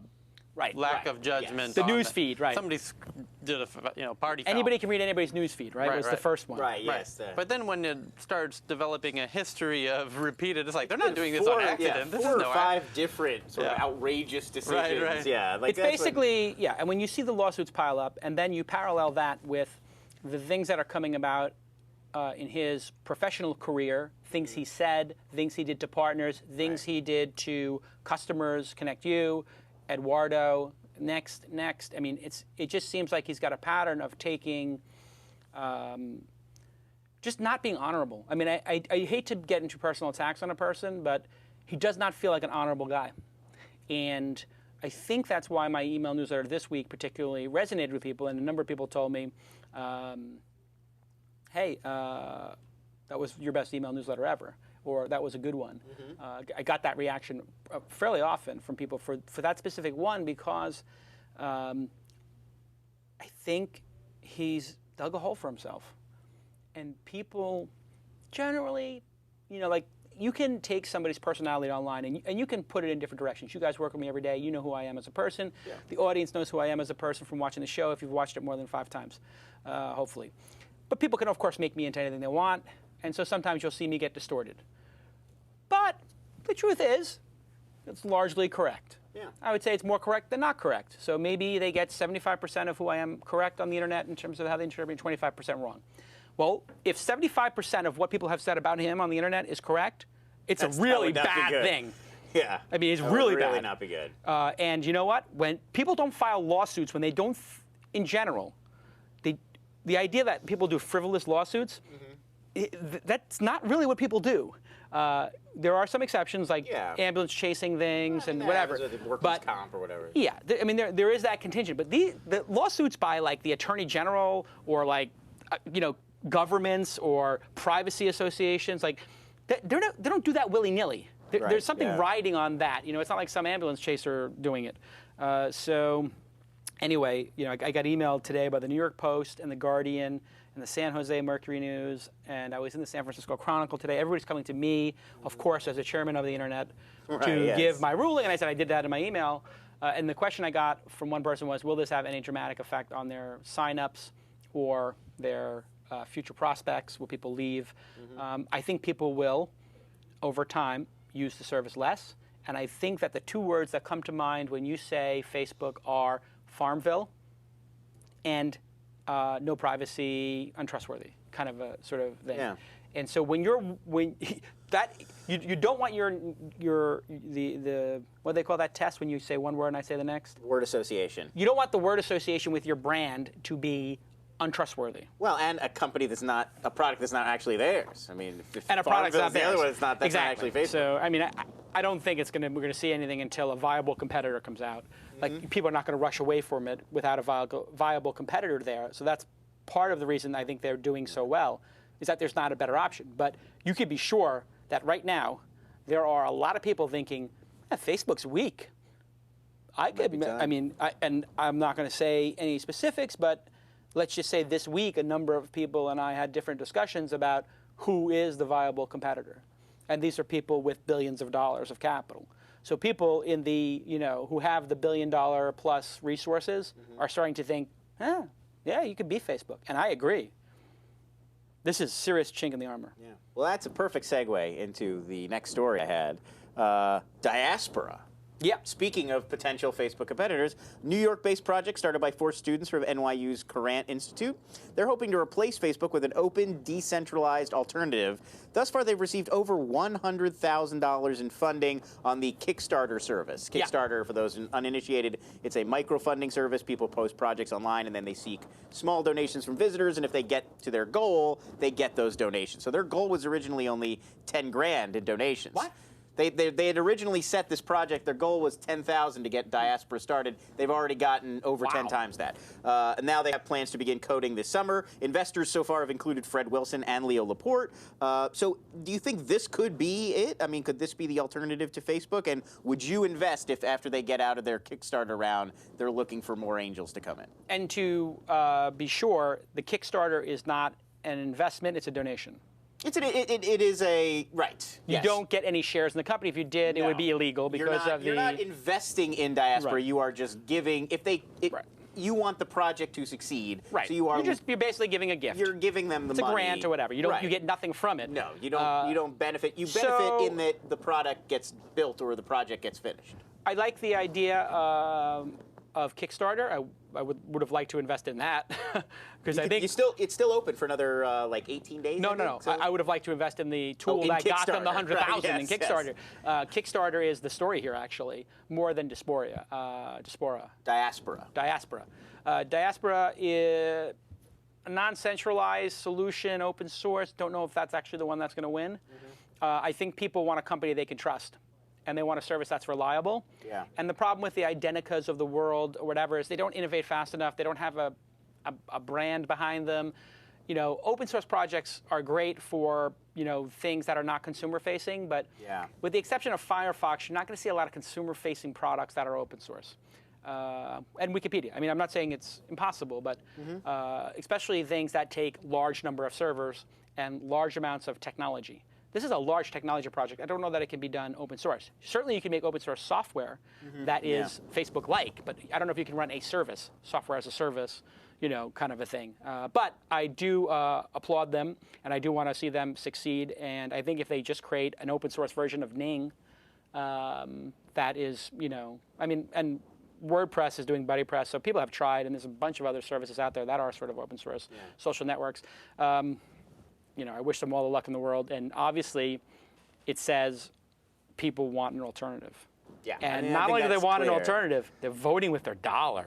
And they get nothing from it. I mean, those votes are every one of those votes, every dollar, should send, forget about my email newsletter or Leo Laporte or Matt Cutts or whatever, Peter Rojas, the Digerati, whatever, pundits. They've been talking about this issue for close to 2 years now. Yeah, it's definitely something and we've been talking about there. the Apple issue for close to 2 years. We're not the ones that matter. When you start seeing people voting with their dollar to create an alternative, and you start reading about stuff in the San Francisco Chronicle and New York Post and CNN, and I was on Yahoo, and Yahoo was like the 10 things you shouldn't do on Facebook or whatever. I'm like, on the Yahoo homepage? Wow. No, I had my mom ask me about because she's on Facebook. Yeah, so now, this is... So this is something that's even now hit, like, her generation. This week, it has become... It's hit critical mass. It hit critical mass, and that's the thing that's changed, and it's very dangerous. And in order for them to not have negative ramifications... there are negative ramifications from this. In order for this not to be a serious blow, they need to be better than any other alternative out there, and they need to make it up to their customers. That's the only solution. Tyler, what are your thoughts? I was thinking the same thing. Like, until there's a real alternative, where can people go? And your open source is kind of the point. So it's going to be interesting. These things take time, but when would you expect to see the first real viable alternative? I think that there are some that are sleepers right now. I'm just going to leave it at that because I'm writing the newsletter this weekend. But I think there are sleepers out there in the market. I think that there are people who could take them on already out there. And I think there are people who could build a competitive service right now with the basic functionality in a short period of time. And I think that this week there are serious entrepreneurs who maybe are on the sidelines or maybe working on other projects who are thinking about, this is the moment. Maybe MySpace's new branding is "You can trust us." That was the MySpace- Arrington suggestion. Also, AOL. That's another company people have been talking about. It's Yep. like, why don't they? Yeah, and Lauren from 1938 Media. Said, Right, he did that video about AOL. They were so that, anyway. That is my point. There are people like that who could make a viable alternative that would maybe default to private, and you'd have to click to be public. But that's what this all stands around, is defaults. And I think your default settings matter. Defaults matter. And defaults speak volumes to how you look at your user base and how you treat them. And flipping defaults in the way they have and doing it in a nefarious kind of way in these dialogue boxes that look like they were written by Zuckerberg himself or somebody who doesn't speak English. It's incredibly complex to set that stuff up. Maybe the most complex interface I've had on a very public-facing site. More complex to set your Facebook privacy settings than it is to set up your computer by a magnitude. Yeah. Well, yeah, especially if you have a Mac. Yeah, but even Windows is simpler than Facebook. Yeah. By a long shot. Is much less. Microsoft Word or Excel are much less complex in some ways. You know what's interesting about that is Facebook, all in all, is actually quite simple, except when you get to the privacy settings. I feel like that's true. That's somewhat telling in the point. It's a little bit of a tell. I don't know if I don't know if I agree with that anymore. It used to be when I signed up for Facebook. It was very simple. I feel like now they keep complicating it a little bit more and a little bit more over time to where now I'm not even sure everything I can sort of do on there. Like sharing a link where there's like 5 different buttons and some of them work and some of them don't. And it is getting, I think, a little chaotic there. It is, yeah. They try to simplify while it's complexity. I think they could use one big simplification push. All right, moving on. Do you want to keep going on Facebook or you want to move on to a different kind of story? Final Facebook story. Final Facebook story. Silicon Alley Insider claimed to have gotten their hands on a transcript of an IM conversation between a 19-year-old Mark Zuckerberg and an old Harvard friend. It's written shortly after Zuckerberg launched what was then called the Facebook. And I quote, Zuck. Yeah, so if you ever need info about anyone at Harvard, just ask. I have over 4,000 emails, pictures, addresses, SNS. And then some friend whose name I don't have. What? How'd you manage that one? And then Zuck. People just submitted it. I don't know why. They just trust me. Dumb Fs. And he says the F word. I won't say the word, but yes. Get out of my face. So this story immediately shot to the top of tech meme, ignited and poured fuel all over this debate. We should note there's no context provided. So it could be he was joking. He's got a peculiar kind of sense of humor, this guy. Is it rash to make a judgment about the guy's character based on an IM discussion like this? Or it doesn't fit too neatly into what we've already been saying about him? Is it too rash to make a judgment about a CEO from one email sent at 10 o'clock at night to an employee who's resigning? I don't know. Of course.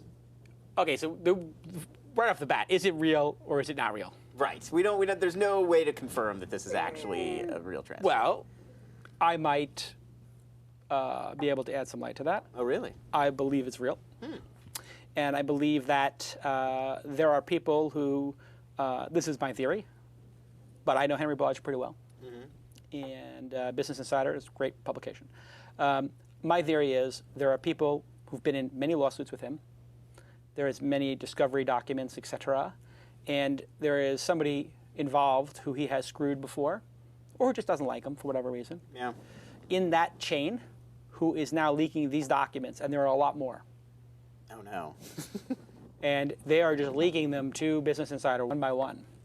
And they're real, I think. So somebody saved this chat conversations from 2004? What if, I am almost certain that this is from a discovery document in a lawsuit, which is, remember when all these lawsuits happened, they had all these documents, they went to somebody's computer, and they just, any communication with Zuckerberg we need to see. The Connect You lawsuit, the other guy, Eduardo lawsuit, I think there was a lawsuit or a complaint with that guy, that kid too. Eduardo Saverin, yeah. Yeah, sure. so I mean, if there were all those lawsuits, that means other third parties who were involved in it all had their computers, did discovery, and had all that stuff taken off. Every communication, every email, they're required by the judge's order to give to them. These are all discovery documents, is my belief. Just like the past set of them when they had him talking about breaking into people's computers or something like that. Right, yes. And whatnot, or screwing over, the quotes were the screwing over the Connect You guys. Yeah, he was breaking into the dorm. Different Harvard dorms were storing their yearbook, Facebook photos on the server for the whole dorm. So he would go to the lounge, break into the door, hack into the dorm server, and then take all the pictures. Yeah. And that's how he made his original hot or not Harvard site. and reportedly had an ethics investigation or something. Definitely, yes. That's definite. Yeah, no, he was investigating. It's all in the, if you read The Accidental Billionaires, which is the book that I read about all this, it talks about, yes, the administration, it was brought to their attention. The site was taken down within about 4 hours. He took it down because he was putting up, like, he would serve you 2 different photos of 2 different, of his colleagues, of his fellow students. Right. And then you would pick which was better looking, and as another joke, he would occasionally put in a farm animal. So you would sometimes you get a girl and then a pig or a cow or something. Yeah.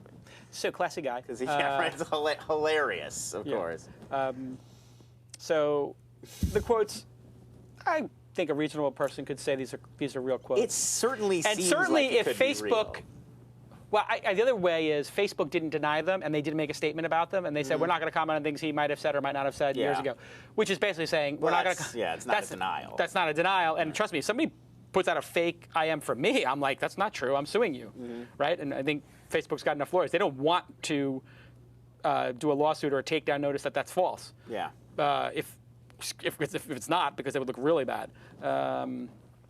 And somebody just in the chat room is noting, imagine if you calculated Tyler's pay on the word. Somebody in the chat room is like, I want that job. I want that job. One insight. All I have to do is one insight. But that one insight, it's not about the actual word you say, it's how much experience had to lead I'm like him the Miles Davis to be able to make that one insight. Absolutely. It's like when Picasso would do a little doodle on a napkin. Absolutely. It's not the time it took him, it's that he's Picasso. Amazing insight from Tyler. Insight from Tyler. It's like Silent Bob, yeah. Right. Next story. Next please. story? Please don't let it be a Facebook story. It's like, No Facebook I think this time. people are spending more time reading about Facebook than using it. That I am. For this week, for sure, I spent more time reading about Facebook than on Facebook. So this next story you may have heard about. Okay. The TechCrunch 50 conference is no more. Jason Calacanis and Michael Arrington have split after co-producing the Startup Showcase for the past 3 years. According to the LA Times, and you can shed some more light on this if you like, the split stemmed from disagreements about how to split the proceeds from the show. The quote from Michael Arrington in the LA Times, sometimes having more than one bull in the china shop can get a little messy. Of course, it was well known there had been some tension behind the scenes. Arrington had declared the conference the Jason Calacanis show during the awards presentation last year, left the stage for the remainder of the show. The collaboration will not continue, but it seems to have been an amicable breakup. Arrington's going to produce the TechCrunch Disrupt conference in New York later this year with you as a featured speaker, and then you'll be starting the launch conference in 2011. So anything to add to this, and what do you think is going to be the difference between Disrupt and launch? One show will be better than the other. Right. Primarily will be the difference. One would imagine. And I have a feeling mine will be the better one. But I'm sure Mike feels his will be the better one. I'm sure he does. Listen, Mike is a friend. I did not want to do the conference with him from the start. And I told him, when I pitched him on the idea of a free version of demo, that was better and it's merit-based, he said, do it with me. And I said, I'm too busy. I got Mahalo. Mahalo was first starting. I'm too busy. He said, please, please, please do it with me. We'll start a company. We'll split all the revenue 50-50, blah, blah, blah. Time went on. The conference becomes a huge success. It generates a lot of revenue. A lot. For me, maybe not a lot, but still, it's still money. For him, a lot. For his company, a lot. He gets through 3 years of this. He's not used to having somebody who's his equal, I guess, in the company. Right. There's the CEO of TechCrunch, and she's awesome, but Mike owns the company, so even though she's CEO, at the end of the day, Mike's got to make the final call since he's the largest shareholder. That's how it works sometimes. And Mike probably had some differences of opinion with me of how to run the show. I probably had some differences of opinion. And it's better we both go and do our own shows and have more options available to the entrepreneurs than not having a TechCrunch 50. And I am sad about it because I really felt we did something special. I thought it was a great collaboration in terms of the end result. And it was not my decision at the end of the day. I basically roll with the punches. I would have been willing to do it.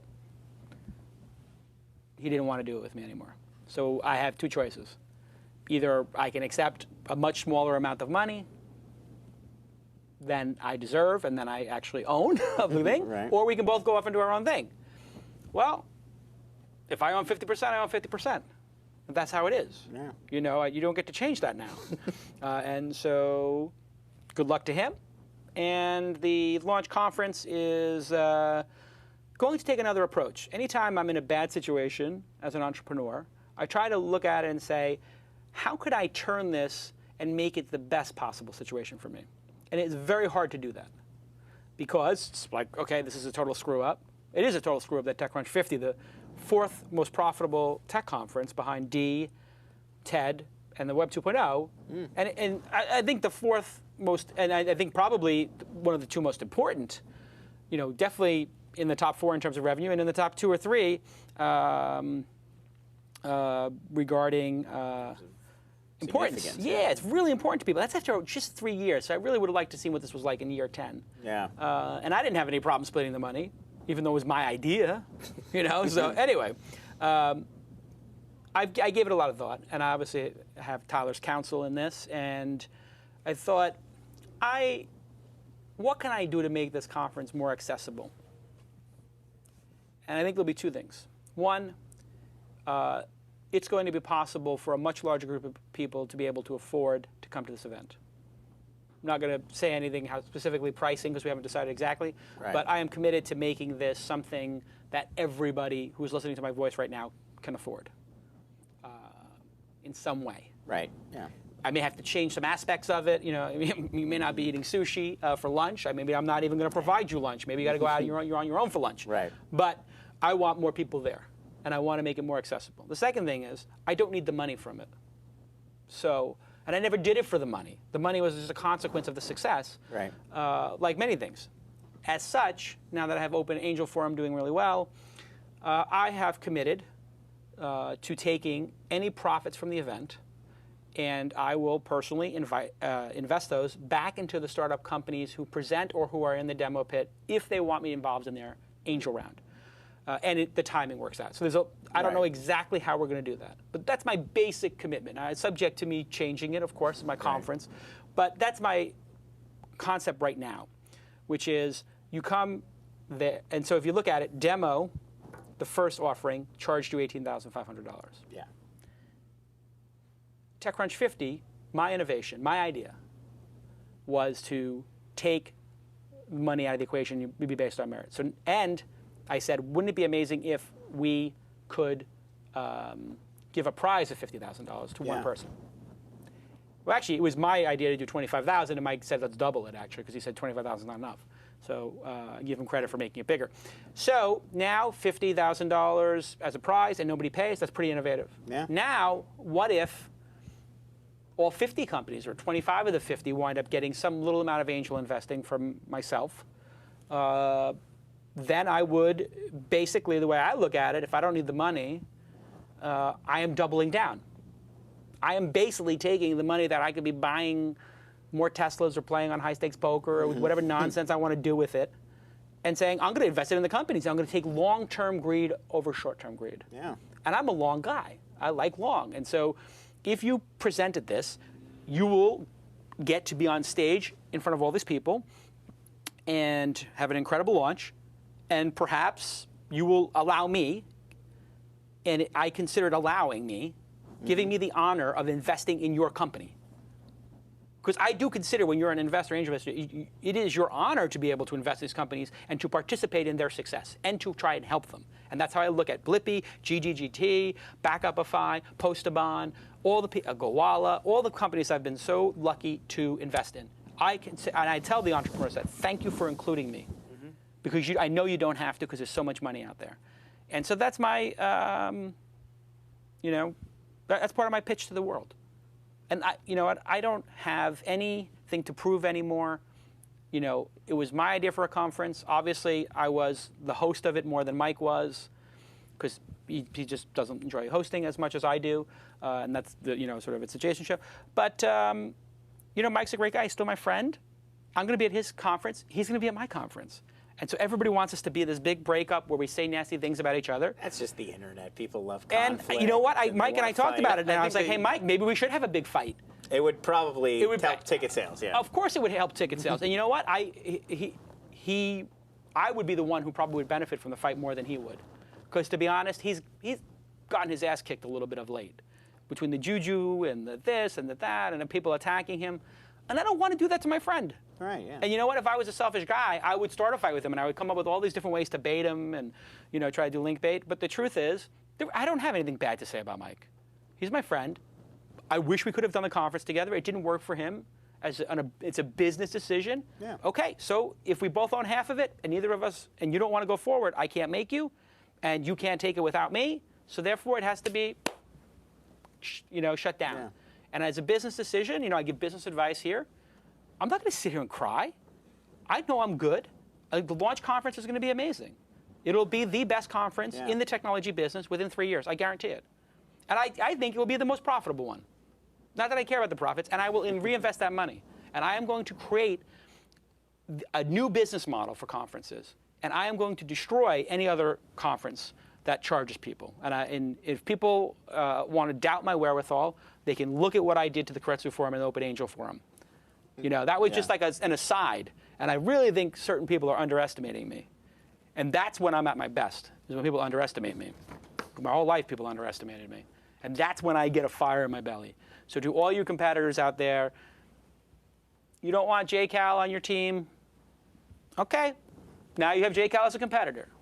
But that's what I told Mike. Right. I said, you don't Did want you say it in the third person like that? I basically did, yes. No, but I told him, I said, okay, we're not going to be enemies or anything like that, but I was in your camp, and I provided value. Like, do you want me on somebody else's team? Or should I be on your team? Yeah. And they said, we don't want you on your team, on our team, essentially. I mean, I'd be lying if I'd say I wasn't a little insulted. I think I provide value. You don't think I provide as much value as I'm getting paid? Okay. Now the market gets to see who has value. Yeah, I mean, now, And everybody's telling me how, I can't compete with Mike Arrington. I can't compete with TechCrunch. TechCrunch is the #1 blog. I don't think people should maybe open the history books a little bit. I've done conferences bigger than TechCrunch 50, and I was doing them long before Mike was doing anything.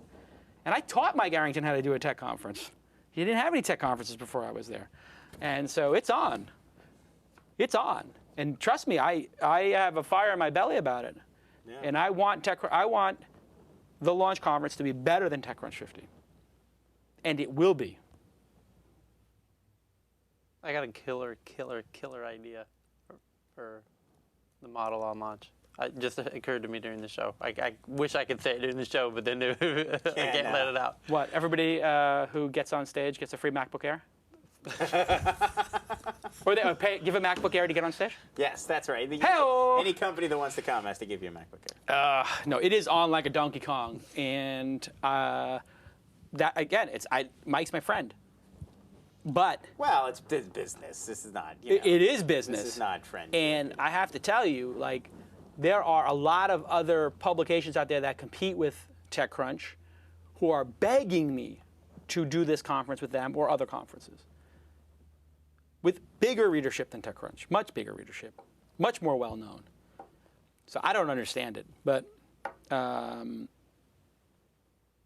this is business, and this is about stacks.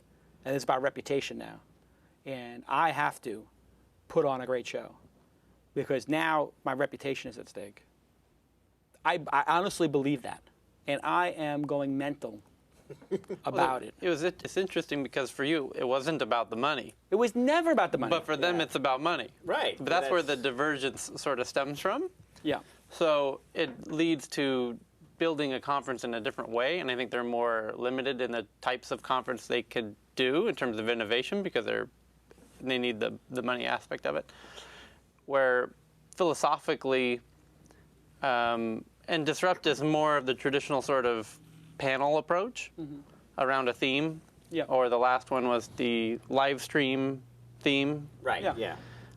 Or real time. Yeah. Which was the happening theme, and then Disrupt now is, I think they're manufacturing the theme there. I don't know that that's necessarily the real theme of the day, but they're all, if they want to build conferences around a theme and the panel thing, I don't know that that's as innovative as what to you or I was the real kind of fun part of the conference is the celebration of the entrepreneur and the launch of those companies. Yeah. But there's certainly a lot of room to innovate on that part because, especially when you're not pinned to necessarily making it a business, a real profitable enterprise. So starting today, there's another innovation. Anybody who watches 10 live broadcasts of This Week in Startups and signs the attendance sheet with Roberta, the host, gets to come for free. So this is going to happen in the winter of 2011. 2011. So you have 6 months or so. So Plenty all of you have time. to do is tweet. What should we have people tweet? Now they tweet every show they watch. They tweet during. You have to tweet They have it to tweet during the show, broadcast. and they have to check in the Ustream chat You have room. that's very important. I will say that's very important. We have Roberta, and I'll be in the chat room as well. Right. So you have to make sure you check in and that you can confirm with one of us. There's an okay, we attendance got sheet. you. Yeah. So we can verify that you actually watched all 10 shows. We will be sort of taking roll. Virtual attendance. Should we do it at the beginning of the show, so we're sure people at the end? I think the end. I'm feeling like the end. Yeah. Okay. So you tweet you're going to tweet during the show, and then at the end of the show, Roberta's going to take attendance. Right. And so you make sure you're on her list for every time you watch, and then we'll keep track. And when you hit that 10, we'll get in touch with you, and we will. All you do is hit 10 weeks, and you get a free ticket to the you event. get a free ticket to the big launch conference. Launch conference. So event, you can start right now by just tweeting. I can't wait for the launch conference. www.thelaunchconference.com. Yeah. That's it. That's it. I can't wait for the launch conference. Simple. And put #TWiST at the end, and link to www.thelaunchconference. That's it. Easy. Pretty simple. And every week we'll come up with something. And hopefully you guys will be able to go there. And if you are an entrepreneur, you will be able to stay on somebody's couch. Just couch surf it. Very simple. Yeah. That's what you do. You get a ticket to San Francisco. It's going to be $200. So it's going to be in San Francisco. Oh, yes. It's going to be TechCrunch 50. I'm sticking with the original formula. Right. Going to be exactly TechCrunch 50, except I'm going to invest in the companies. And it will include companies in the demo pit. And it'll be more accessible to people to come attend, because I think it would be a little prohibitive. Yeah, I mean, the cheapest you were getting into it was like $1,500 or something typically. I mean, I got to go for free, but most people. Yeah, you're a baller. You're a baller. Okay, last story. Well, I'll give you three choices. We can talk about Hulu, we can talk about the Nexus One, or we can talk about the latest company in the Deadpool. Deadpool and then Hulu. All right, so we'll do the Deadpool. It's Radar, social photo sharing site Radar. It allowed for the real-time exchange of photos, videos, and discussions from your camera phone. Will shut down officially on May 26th. Basically, as long as someone else also had the app on their phone, you could take a picture and it would instantly be shared with them, and they could leave comments. The service's parent company, Tiny Pictures, had been purchased by Shutterfly for $2.6 million in September of 2009. Shutterfly is now going to try to integrate some of Radar's key features into their own service, which is much more popular. The parent company, Tiny Pictures. What was the name of this? Radar? Radar, R-A-D-A-R. The parent company, Tiny Pictures, had been live since August of 2006 and had raised $11.2 million in investment. So any thoughts on what might have happened here, why it sort of failed to grab an audience? I never even heard of this. I'm looking at the website right now, Radar. I had .net. I had not heard of it either, I'll be honest. Let me tell you something. Their death is the most marketing they're going to get.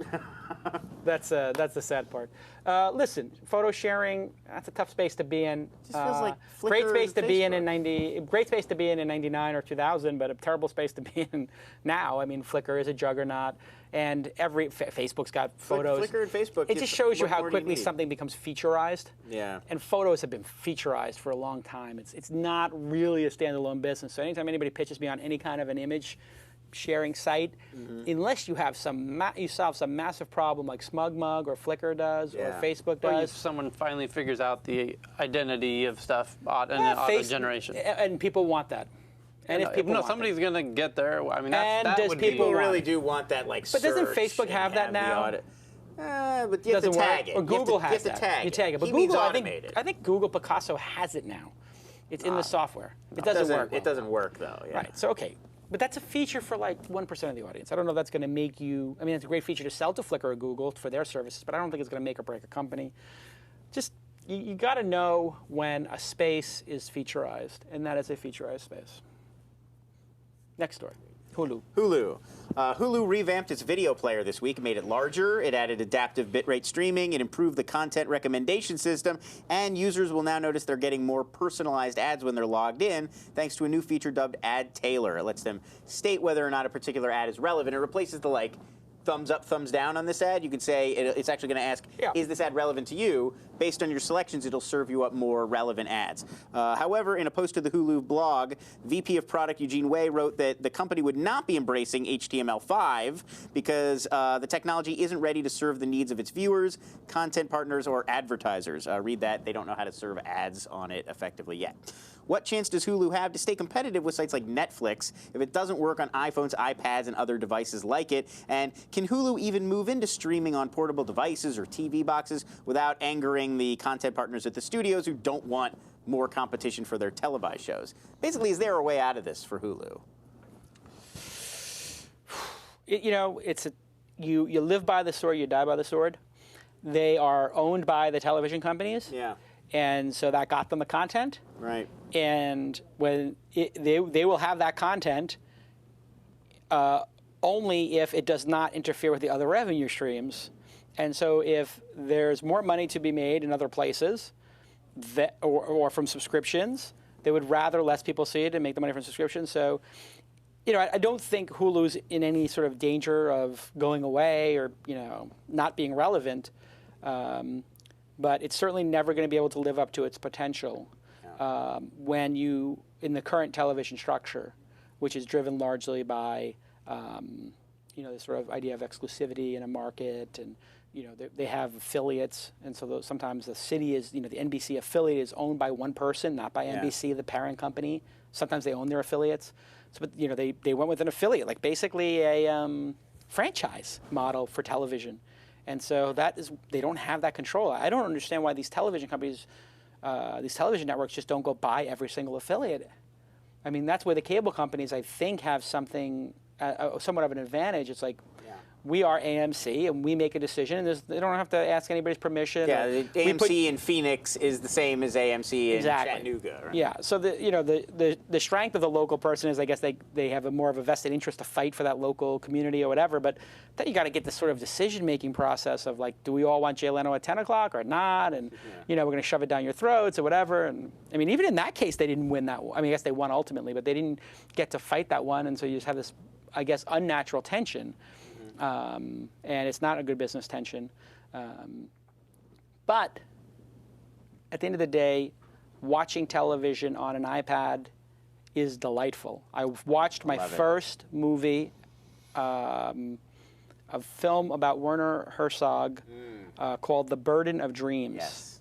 And it is an incredible, incredible documentary. And it's about the making of another film he did called Fitzcarraldo. Yes. Following him while he's making that film. Right. And it's essentially Fitzcarraldo is a disaster, and it's a story of him in the Amazon trying to take a boat, a large boat, like a steamship for, 100 people over a mountain to get it from one river to another at the shortest distance between the two rivers. Right. And to film the film, there's no CGI back then. He actually is going to do this in the middle of the jungle where, like, to the north is 3,000 miles, the other way is 2,000 miles, the other way is 1,500 miles, south is 1,500 miles from the nearest, actual city. He's basically in the middle of nowhere with original, Aboriginal tribes. Natives and stuff. Natives who, have not seen a lot of things. Especially films, Yeah. And what an incredible, delightful experience watching it on an iPad. And so the world is moving this way. And last night, my wife and I were watching win and fail clips from Win Blog or Fail Blog. Yeah. Like, we were on the Fail Blog channel just watching. We were looking for the wins in the Fail Blog, because we like wins. And we were watching, all the great wins on there on the YouTube channel for. I just showed her one, but we wound up for half an hour watching it. I'm get lost in it. This device is a game changer, and so television is going to change. And when you're watching it here, you can't fast forward the commercials. There's no way to do it. And the PVR, obviously made by third parties, has fast forwarding of commercials. Sure. Yeah, I don't know why that is. Like, why is DirecTV allowing you to There Fast was forward. a lawsuit, wasn't there, with TiVo? Replay TV. Yeah. Oh, right. Replay TV. Because Replay TV had a instant, because there's right, a moment you could of black. automatically jump. Yeah. Because there's a skipping, there's a black, like a frame. right, between the commercials and the show. Yeah. So they would just basically you just scan for that. You could just set your computer to skip it. Or set your replay to do it. Yeah, I only see commercials now when I'm watching Hulu. Like I don't ever, because on TV you just. And with Hulu, I forgive it. I'm like, okay, I understand. I'm getting it for free. I'm getting it. I had this convenience, so I'm willing totally to do worth it. Yeah. What do you think, Hulu? Well, I love Hulu. It seems bizarre to me that Hulu wouldn't be able to sort of figure it out because it's so great and everybody I know uses it and watches it and loves it. But yeah, I mean, I don't know how they get around this because it seems like no matter how they're going to try to grow and expand, they're going to start stepping on the toes of the people who are providing them with all of their great content. I mean, if it's available on the iPad, why would you pay? Yeah, I would never go into the iTunes store and buy Mad Men Season 3 if I can watch Mad Men Season 3 on, Hulu or whatever. I mean, not on there, but... What will probably happen is there will be Hulu will join forces with Apple to have an advertising version in the store. Yeah. So you'll be in the store, it's like without commercials, 99 cents or $1.99. Or watch for a limited time. Yeah. These 7 episodes with no commercial breaks, and that new ad platform that Apple is made, or they bought a company. AdMob, yeah. No, they didn't buy AdMob. Google got AdMob. Oh, but they bought something. Some other one. Yeah. And they, he gave that whole presentation of the really cool ads. Right. Yeah. Things like, okay, you're going to have to use that, to have an ad-free version. Right. But then what is the point of Hulu then? I guess Hulu manages that or sells the ads for it. Yeah, then it seems like they sort of iterated themselves right out of necessity. I also I like Hulu enough. I would pay that Hulu Plus as well, like their subscription service. I think that's totally worth it. I think that would become worth it for people. And what you'll see is the people who could wind up losing out. If I'm a 20-year-old in college or a 23-year-old just out of college and my first job, and I've got an iPad or a laptop, and I look at my cable bill. $60 a month, and my Hulu subscription is $15. 10 or 15. I mean, it's Screw such it. a great I'm just deal. I'll watch what's on Hulu. Yeah. I'll just pay $10, $15, and if I have to buy some shows once in a while that aren't on Hulu in my iTunes store, I'll just do that. Well, the other dark thing with me, like you just bootleg those. Well, I mean, of course, you BitTorrent it and you're done. You can just BitTorrent any show that you don't already get. Yeah, but I think that they're going to, as television becomes more valuable, you're going to see and is available in more places like Hulu and for purchase.